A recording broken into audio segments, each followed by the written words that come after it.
이 땅을 살아가게 되면 우리들은 모두 우리의 삶에 자취를 남기게 됩니다. 우리가 살아가는 삶의 모습에 따라 많은 사람들이 우리의 삶을 평가하게 되지요.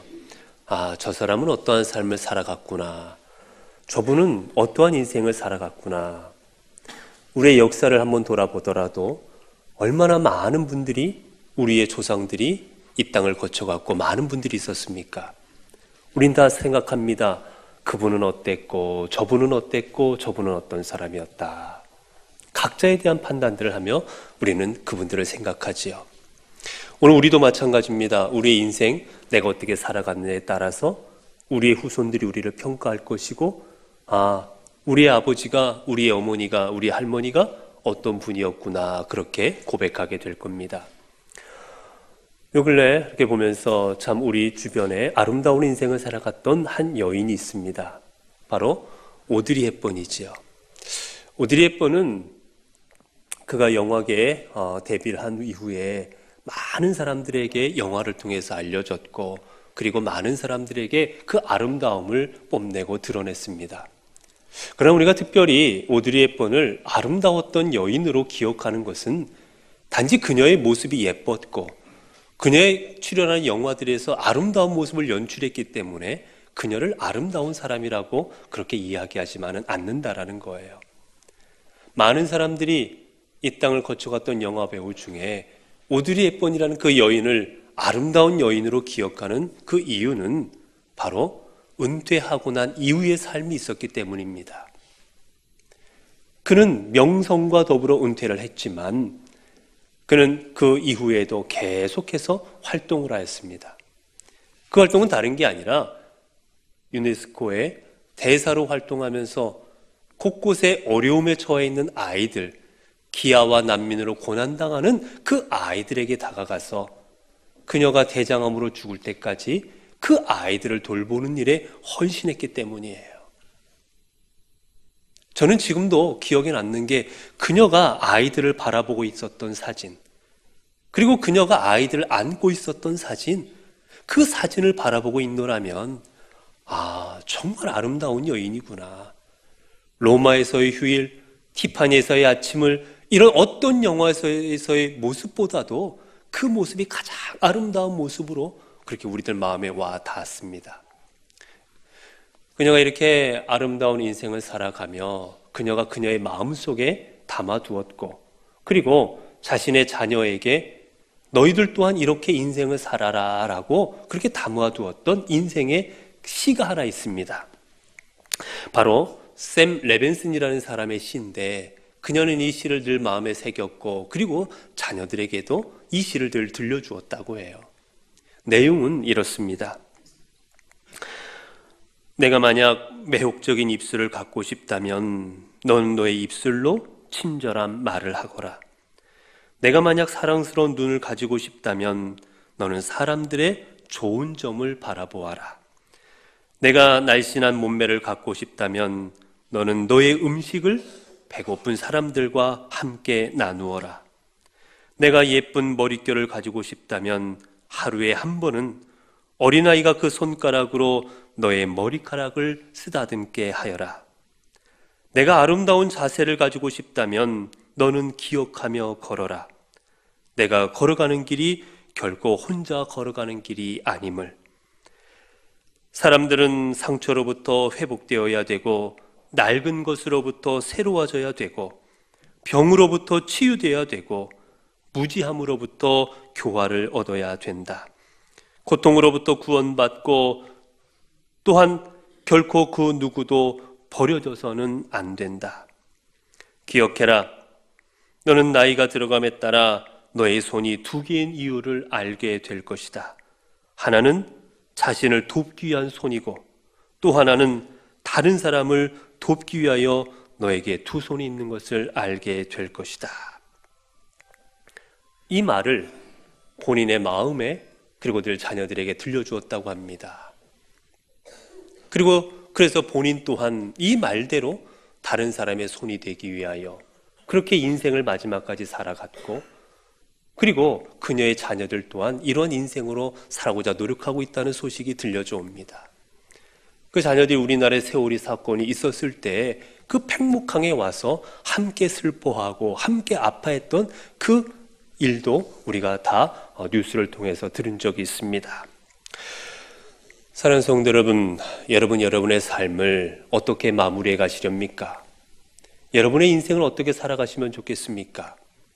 여러분의 인생을 아름다운 인생, 많은 사람들이 여러분의 인생을 이야기하고 여러분을 돌아보았을 때 그분은 정말 아름답고 훌륭한 인생을 살아갔구나, 이런 말을 우리가 들을 수 있어야 되지 않겠습니까?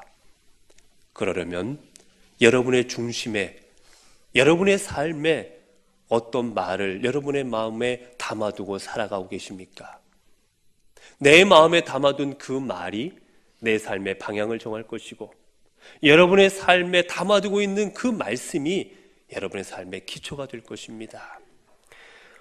오늘 본문의 말씀은 이제 여호수아가 자신의 삶이 얼마 남지 않았음을 깨달았을 때 이스라엘 민족에게 남겨주었던 유언의 내용입니다. 지난 시간에 본 것처럼 먼저 여호수아는 민족의 지도자들을 불러 모읍니다. 그리고 그들에게 이야기를 하지요. 너희들이 여기에 오기까지 너희들을 인도하신 분이 누구인지 기억해라. 너희가 애굽으로부터 탈출할 때 10가지 재앙을 통해서 너희를 자유케 하신 분이 누구신지를 기억하고, 너희가 홍해 앞에서 어찌할 바를 몰라서 여기에서 죽게 되는구나 고통 가운데 울부짖을 때 그 홍해를 가르시사 마른 땅을 걸어가게 하신 분이 누구였는지 기억하거라.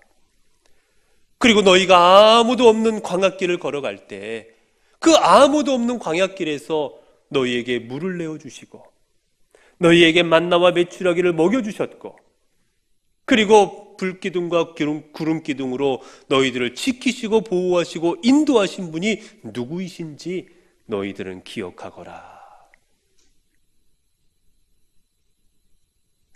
여호수아는 지금까지 그들의 인생에 있어서 인도자가 누구셨는지, 그들의 삶에 있어서 그들의 주인이 누가 되어주셨는지를 다시 한번 기억하라 이야기를 합니다.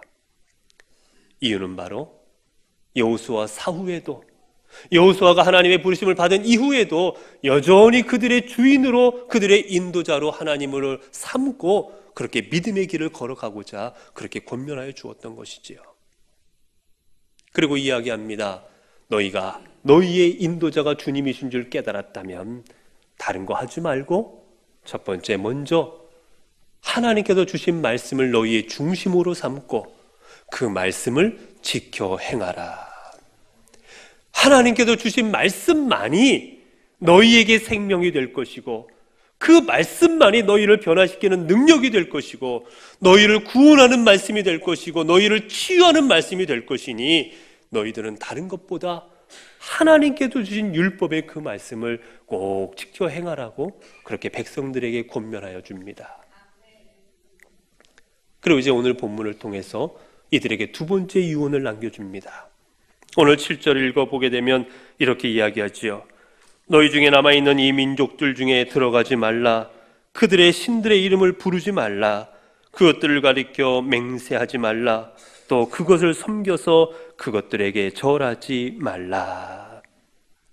이제 하나님의 말씀만을 너희의 중심으로 삼고 살아가라고 그렇게 간절한 마음으로 권면한 여호수아가 그들에게 권면한 두 번째는 다른 것이 아니라 너희들은 절대로 우상을 섬기지 말라. 너희들은 절대로 이방신을 섬기지 말라. 하나님 한 분만을 섬겨야 된다. 그것을 그들에게 강하게 권면하고 있다는 겁니다.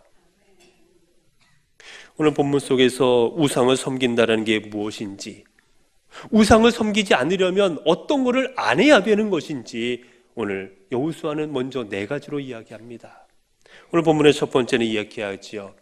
이 나라들 중에 들어가지 말라.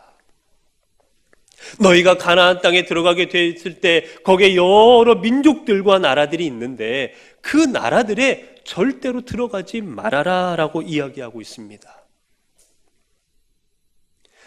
여러분, 이스라엘이 하나님의 부르심을 받아 그들이 하나님의 선택된 민족 선민이 되었고, 그리고 이제 그들 하나님의 인도자가 되어져 그들을 이끌어 여기저기 다니게 하셨을 때 여러분, 그들은 늘 이방신들의 우상을 섬기는 거에 노출이 되어 있었습니다.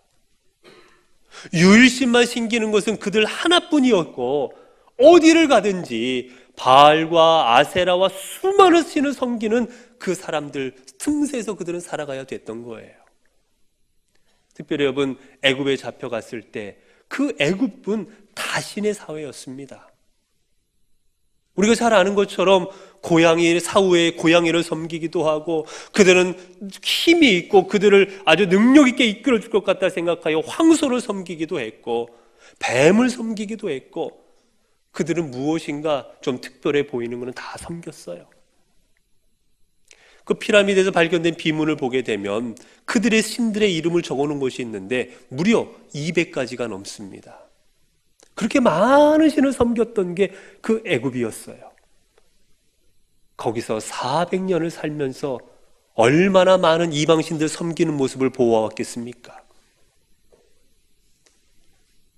그리고 이제 이 가나안 땅에 들어왔을 때 그곳에 이방신들을 섬기고 있는 많은 사람들을 보게 될 때 이 이스라엘 사람들이 그곳에 영향을 받을 것은 뻔한 사실이었어요. 여러분 잘 아시는 것처럼 여러분 잘못된 것은요 오염이 빨리 됩니다. 사람들이 남들이 잘하는 것은 잘 본받지 않으려 해요. 남들이 선행을 하고 남들이 자기는 헌신하고, 여러분 그런 거는 본받기 힘들어합니다. 그러나 나쁜 짓은 빨리 배워요. 나쁜 짓 하면 안 되는 짓 하는 것들은 금방금방 배워서 금방 해버립니다. 여러분 죄라는 걸 그래서 그렇게 이야기합니다. 죄는 물에다가 돌을 던지는 것과 같다.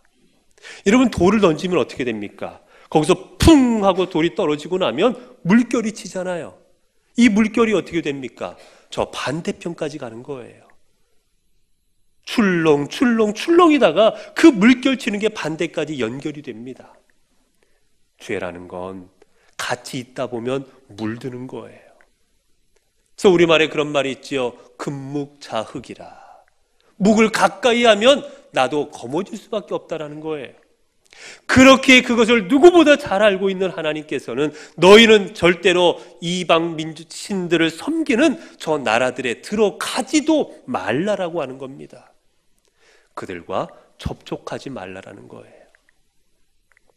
사랑하는 성도 여러분, 우리가 하나님 앞에 거룩한 삶을 살아가려면, 우리의 삶이 온전히 하나님만 섬기는 삶을 살아가려면 우리는 해야 될 게 죄를 멀리 해야 되는 거예요. 내가 죄라는 것은 아예 가까이 하지도 않겠다라는 마음을 먹을 때 우리가 죄를 멀리하는 삶을 살아갈 수가 있지. 이 정도는 괜찮겠지. 한 번은 가서 점도 보기도 하고, 한 번은 가서 연초가 되면 토종 비결을 보기도 하고, 이사할 날짜가 되면은 어느 날이 좋은가, 기일이 언젠가, 손 없는 날이 언젠가 해서 그거를 가서 날짜를 받아오기도 하고. 여러분 하나하나 하게 되면 우리의 죄성은 여러분 점점점 그 죄성이 나를 전체를 좌우하게 된다는 거예요. 그래서 탈무드에는 그런 속담이 있습니다. 죄라는 것은 처음에는 우리에게 손님으로 다가오지만 그것을 내버려 두면 우리의 주인이 되어버리고 만다. 죄라는 것은 아예 멀리 해야 되는 거예요. 아예 가까이 하지 않을 때 우리가 주님의 거룩한 백성이 될 수 있는 겁니다. 두 번째로 이제 오늘 본문을 통해서 여호수아는 그들에게 권면합니다. 너희들은 그 신들의 이름을 부르지도 말라. 너희들은 그 신들의 이름을 아예 입에서 내지도 말라라고 이야기를 합니다. 여러분 우리가 누구의 이름을 부르려고 하면, 여러분 가끔 우리가 요 앞에서 가끔 이렇게 다른 사람을 소개하기도 하거나 구역 소개하기도 하잖아요. 그때 가끔 보면 갑자기 이름을 못 부르실 때가 있지요. 뻔히 아는데도 왜 못 부릅니까? 생각이 안 나는 거지요. 생각이 갑자기 머리가 하얘져서 생각이 안 날 때가 있어요. 이름을 부르려면 먼저 뭐가 있어야 돼요? 생각이 나야 되는 거예요. 생각이란 게 뭡니까? 우리의 마음이에요, 마음. 누구의 이름을 부른다라는 것은 내 마음이 기억하고 있다라는 거예요. 내 마음이 담겨 있다라는 겁니다. 여러분, 그렇기에 오늘 주님께서 여호수아를 통해서 너희들은 그 신들의 이름을 부르지도 말라라는 것은 그 이름을 너희의 마음에 두지도 말라라는 거예요. 우리가 악한 일을 하게 될 때 여러분, 행동을 먼저 합니까? 아니에요. 생각을 먼저 하는 거예요. 아, 내가 이것을 저렇게 해야 되겠구나, 내가 이것을 통해서 이런 걸 이루어야 되겠구나, 먼저 생각을 하고 내 생각이 행동으로 이어지는 거예요. 그렇게 하나님 말씀하시는 겁니다. 이스라엘 민족아, 너희 마음을 지켜라. 내가 신앙을 지키려면 다른 게 아니라 내 마음을 지킬 때 신앙을 지킬 수 있으니 내 마음을 이방 신들에게 빼앗기지 말라라는 거예요. 저들을 섬기면 뭔가 있을 것 같고, 저들의 신전에서 뭔가 행하는 것 같고, 저렇게 하니 잘 되는 것 같지만 그것은 다 헛것이니 내 마음을 뺏기지 말라라고 말씀하시는 겁니다. 그래서 잠언을 통해서 우리 주님 뭐라 말씀하셨습니까? 잠언 4장 23절을 보면 모든 지킬 만한 것 중에 더욱 내 마음을 지키라.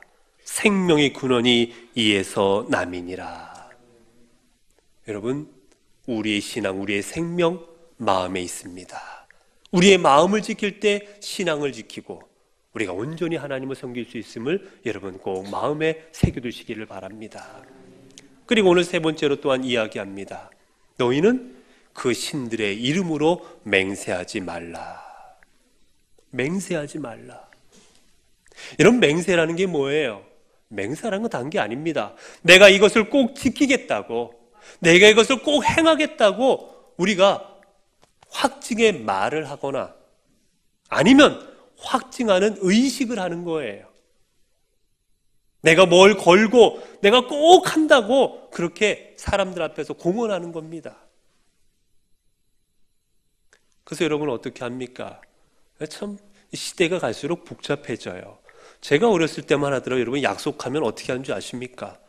새끼손가락 걸면 끝났어요. 이렇게 하고서 새끼손가락 걸면 이게 약속이었어요. 근데 조금 더 지나니까요, 아니래요. 도장을 찍어야 된대요. 이게 하고 도장 찍으라 하더라고요. 조금 더 지나니까요, 아니래요. 뭐 손을 쓱 해요. 그래서 왜 하니까 이제 복사해야 된대요. 복사도 하고.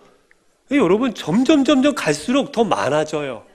왜? 못 믿는 거지요. 못 믿는 거. 이거 찍해서는 못 믿겠다라는 거지요. 우리가 손을 거는 행위도 그겁니다. 내가 꼭 지키겠다는 내 행위를 나타내는 거예요. 그래서 나를 믿으라는 거지요. 우리가 어떤 대상을 놓고 만약에 내가 맹세한다면, 우리가 맹세할 때 주로 어떻게 합니까? 신의 이름을 부르거나 아니면 내가 존경하는 사람의 이름을 대거나 부모님을 대고 맹세하잖아요. 뭡니까? 내가 신뢰할 만한 대상을 놓고 내가 이 대상 앞에 내 이름을 걸고 맹세한다라는 것, 그만큼 지키겠다라는 다짐이고, 더 나아가 보면 내가 무엇인가 맹세하는 그 대상은 내가 그만큼 신뢰하는 대상인 거예요. 내 어머니나 내 아버지나 내 나라나 내 조상이나 무엇인가 내가 신뢰하는 대상을 놓고 거기다 맹세하는 거지, 내가 신뢰하지 않는 대상을 앞에 놓고 맹세하는 게 아닙니다. 결국 내 다른 신들의 이름으로 맹세하지 말라는 것은 그 신들을 신뢰하지 말라라는 거예요.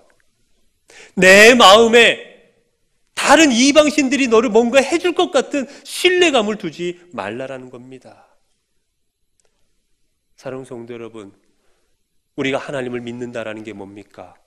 하나님을 믿는다라는 건 하나님을 신뢰하는 거예요.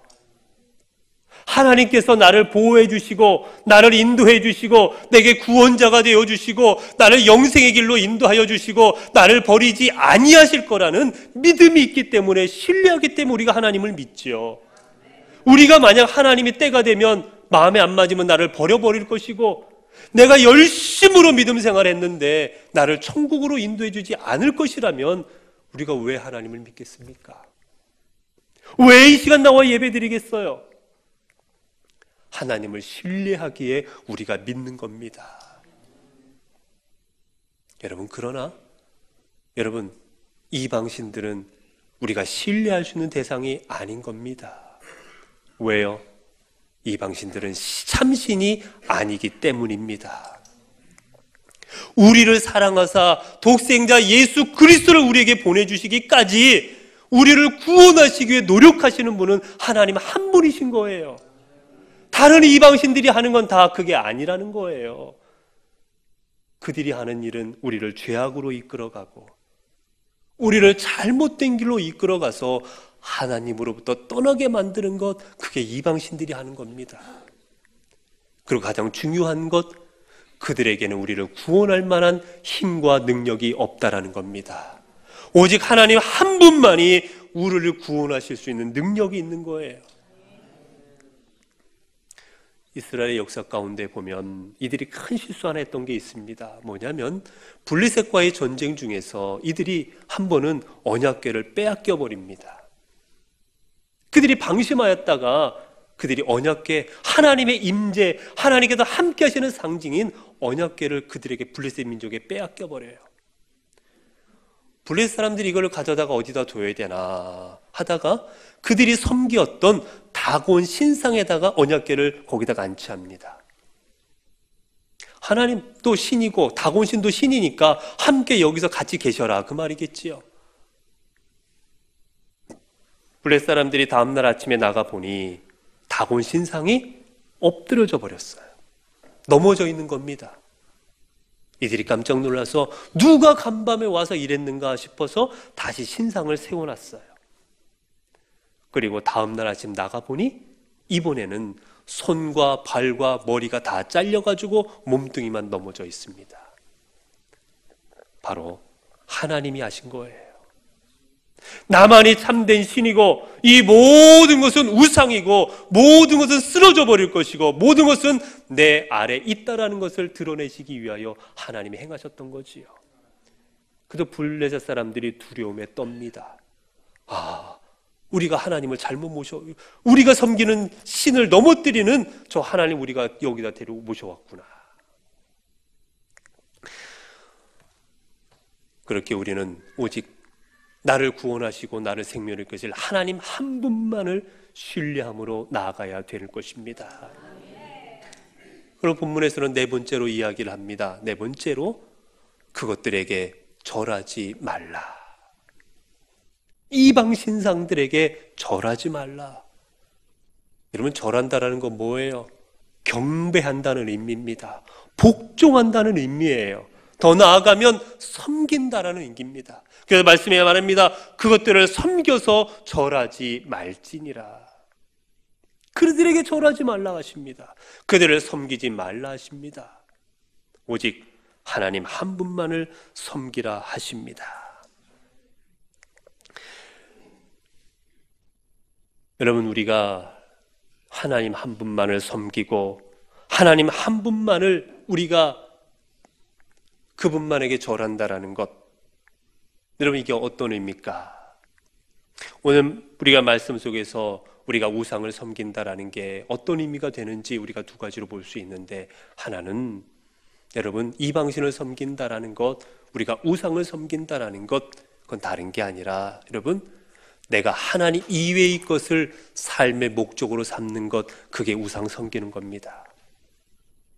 우상을 섬긴다라는 게 꼭 거기에 절을 하고 거기에 꼭 뭔가를 갖다 내고 재물을 바치고, 여러분 그것만이 우상을 섬기는 게 아니라 내 인생의 목적을 하나님 이외의 것으로 두고 살아가고 있다면 그게 바로 우상인 거예요. 여러분, 내가 내 인생의 목적을 돈으로 삼았다면 우리는 돈을 위해서 무엇이든지 할 수 있는 겁니다.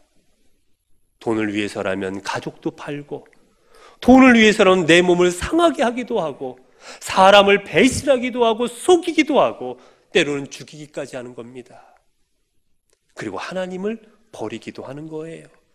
하나님을 이용하기도 하는 겁니다.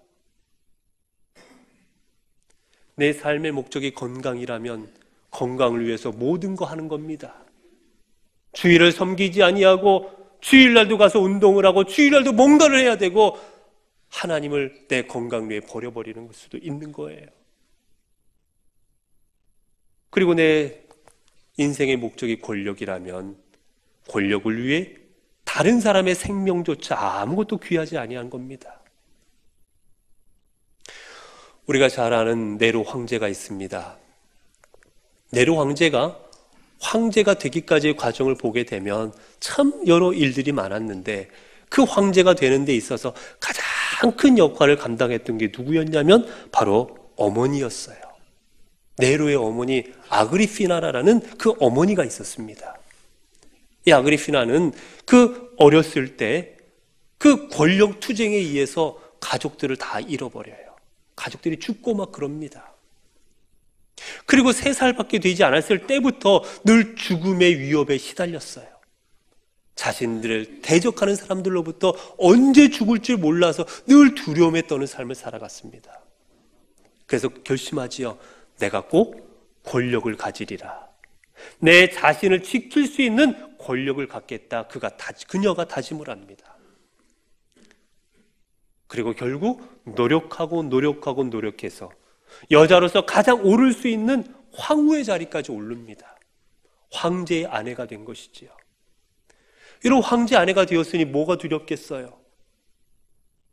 그러나 그녀는 거기에서 만족하지를 못합니다.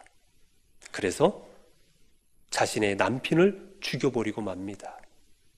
그래서 자신의 아들이었던 네로를 황제의 자리에 앉혀야 됐던 거예요. 그래야만 마음이 편했던 겁니다.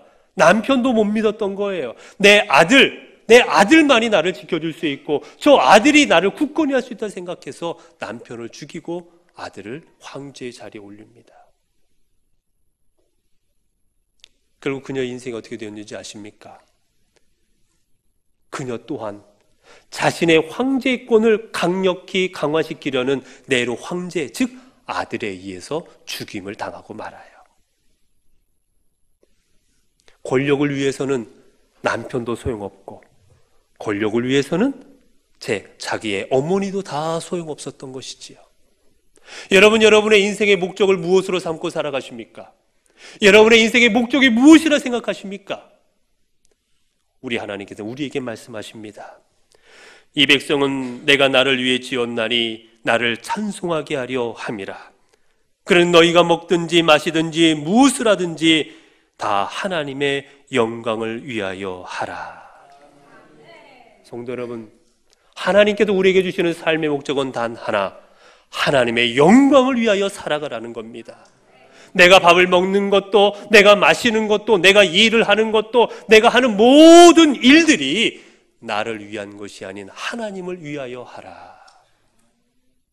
여러분이 지금 여러분 자신을 위하여 하나님을 섬기고 있다면, 여러분이 지금 여러분 자신의 목적을 이루기 위하여 하나님을 섬기고 있다면 여러분도 우상을 섬기는 거예요. 우리가 하나님을 섬긴다라는 것은 내 목적을 하나님 앞에 두고 나를 위해서가 아니라 하나님을 위해서 섬기는 것, 그게 진정한 신앙인 겁니다. 여러분, 미신과 그리고 우리 기독교의 가장 큰 차이가 무엇인지 아십니까? 여러분, 미신을 섬기는 분들이 얼마나 정성이 많은지 몰라요. 여러분, 오늘 교회 오신다고 목욕하시고 새 옷 입고 그렇게 하셨습니까? 이 미신 섬기는 들 보면 아침에 그 물 떠놓고 기도하시는 분들 보면 몸을 물로 깨끗이 씻어요. 그 새벽에 옷을 새 옷으로 갈아입고 그리고 그 앞에 무릎 꿇고 간절하게 빕니다. 그 물도 우물가에 가서 그 첫 번째 깨끗한 물을 길어다가 놓고 깊이 빌어요. 얼마나 정성을 들입니까? 얼마나 열심을 냅니까? 자신의 신을 위해서. 어떻게 보면 우리보다 더 열심입니다. 그러나 우리가 그 종교를 하등 종교라 하고 미신을 하는 이유가 뭐예요? 왜 우리보다 열심히 있고 우리보다 더 섬기는 그들을 우리는 미신이라고 말합니까? 이유는 이겁니다. 그들은 자기 자신을 위하여 신앙을 갖고 있는 거예요. 내가 잘 되려고, 내가 건강하려고, 내 자식 잘 되게 하려고, 내 소망을 이루려고 그들은 신앙을 갖고 있는 거예요. 그래서 미신인 겁니다.